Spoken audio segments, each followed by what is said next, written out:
Small and mid cap funds को लेकर 1 अप्रैल से 4 बड़े बदलाव होने वाले हैं, जो कि इस वीडियो में हम बात करने वाले हैं।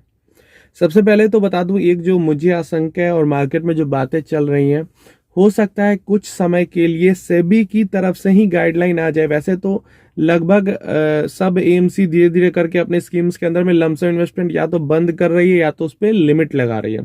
लेकिन ऐसा सुनने में आ रहा है कि हो सकता है ऊपर से ही गाइडलाइन आ जाए सेबी की तरफ से ही कि मिड कैप नहीं तो कम से कम स्मॉल कैप सारे फंड्स के अंदर लमसम बंद कर दिया जाए, सिर्फ और सिर्फ एसआईपी चलाई जाए। ऐसा हो सकता है, अफवाह है, होगा नहीं होगा इसके बारे में तो फ्यूचर में पता चलेगा। जो 4 बड़े बदलाव की बात हम कर रहे हैं उसमें से सबसे पहला है जो म्यूचुअल फंड है। जैसे स्टॉक का पी आपने सुना होगा, प्राइस टू अर्निंग रेशियो होता है, वैल्यूएशन रेशियो है, जिसे सिर्फ इससे पता नहीं चलता। इसको जब हम कैटेगरी एवरेज के साथ कंपेयर करते हैं तो हमें पता चलता है कि जो स्टॉक है वो वैल्यूएशन उसका सही है, ज्यादा है, कम है, ऐसे पता चलता है। इंडेक्स का भी वैल्यूएशन पता चलता है।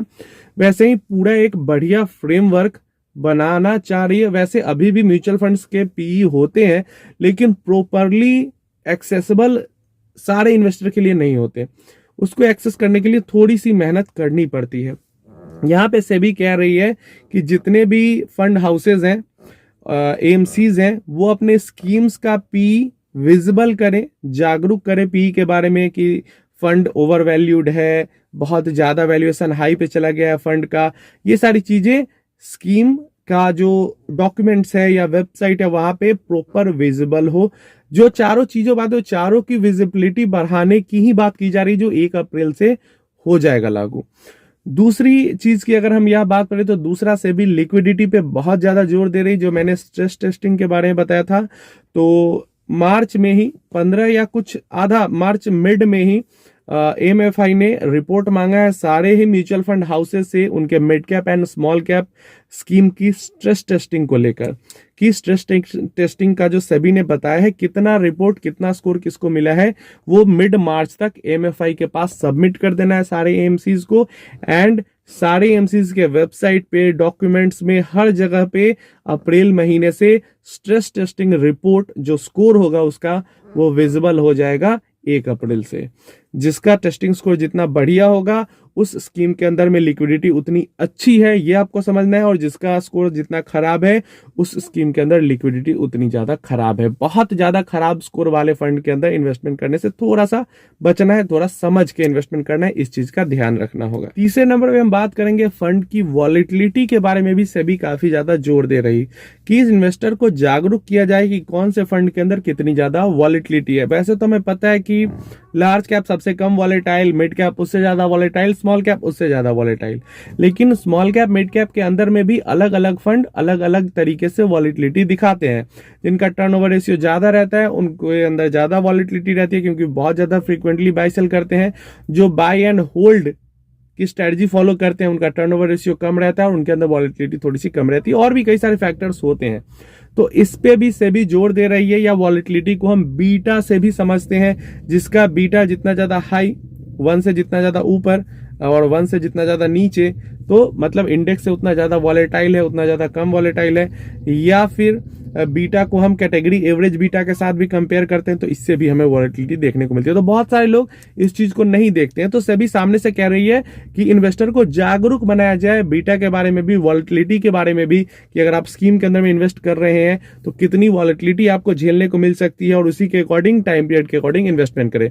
हमेशा मैं कहता हूं कि जब आप स्मॉल कैप के अंदर इन्वेस्ट करते हैं तो 8-10 साल तो मिनिमम टाइम पीरियड आपका होना चाहिए, इसी हाई वॉलेटिलिटी के कारण। क्योंकि पास्ट में 3-5 साल में काफी अच्छे रिटर्न मिले तो लोग भूल चुके हैं कि स्मॉल कैप के अंदर में किस तरीके की गिरावट हो सकती है। तो इसलिए सेबी इस बात पे काफी ज्यादा जोर दे रही है। यहाँ पे चौथा और सबसे अहम जो रूल ला रही है सेबी, वो इन्वेस्टर को जागरूक करना है एएमसीज को एंड स्कीम्स को उनके पोर्टफोलियो डिस्क्लोजर के बारे में। सबको पता है कि पोर्टफोलियो हर महीने डिस्क्लोज होता है, अभी भी डिस्क्लोजर हो रहा है, बट इसको और बेहतर तरीके से इन्वेस्टर को बताने के लिए सेबी जोर दे रही है कि अगर स्मॉल कैप, मिड कैप के अंदर ही इन्वेस्ट करते हैं तो उसके अंदर पूरा पैसा स्मॉल मिड में नहीं जाता है, कुछ पैसा लार्ज में भी जाता है, कुछ डेट में जाता है, या कितना स्मॉल में जा रहा है, किस फंड में, ये सब दिया तो होता है, लेकिन कोई भी इन्वेस्टर देखता नहीं है। तो अगर आप चाहते हैं कि आप ऐसे फंड के अंदर इन्वेस्ट करें जिसके अंदर मतलब स्मॉल कैप ही हो लेकिन 20% लार्ज कैप में इन्वेस्टेड हो, या आप ऐसे में इन्वेस्ट करें जो कि 80% स्मॉल कैप के अंदर इन्वेस्टेड हो, तो इन सब के लिए आप उसका पोर्टफोलियो देख सकते हो कि कितना परसेंट जो स्कीम है उसने अपने पोर्टफोलियो का किधर इन्वेस्ट किया है। बहुत अहम जानकारी होती है समझने के लिए।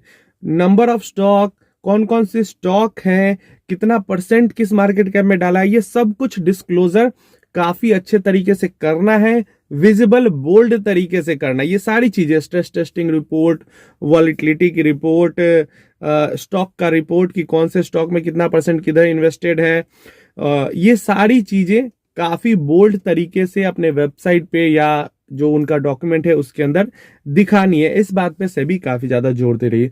तो ये जो चीजें हैं ये 1 अप्रैल से सामने आ जाएगी और काफी अच्छा स्टेप है। जो लोग बिना वॉलिटिलिटी को समझे हुए मिड कैप स्मॉल कैप के अंदर इन्वेस्ट करते हैं उनके लिए ये थोड़ी अच्छी चीज होगी, लेकिन मार्केट के लिए डेफिनेटली ये निगेटिव सेंटीमेंट एक बना रहा है, क्योंकि मार्केट के अंदर में स्मॉल मिड कैप के अंदर में पैसा का इनफ्लो कम होगा। सेबी के कहने पे सिर्फ मार्केट के अंदर में 2% की स्मॉल मिड माइक्रो में गिरावट हो गई। एक्चुअल में जब ये आएगा तो देखते हैं क्या होता है। आप अपनी राय कमेंट बॉक्स में जरूर देना। क्या लगता है आपको, ये सेबी का अच्छा डिसीजन है कि बुरा डिसीजन है? मुझे लगता है अच्छा है। चाहे जो भी हो, कम से कम अवेयरनेस तो बढ़ेगी। बिना सोचे समझे तो स्मॉल मिड में इन्वेस्ट ना करेंगे।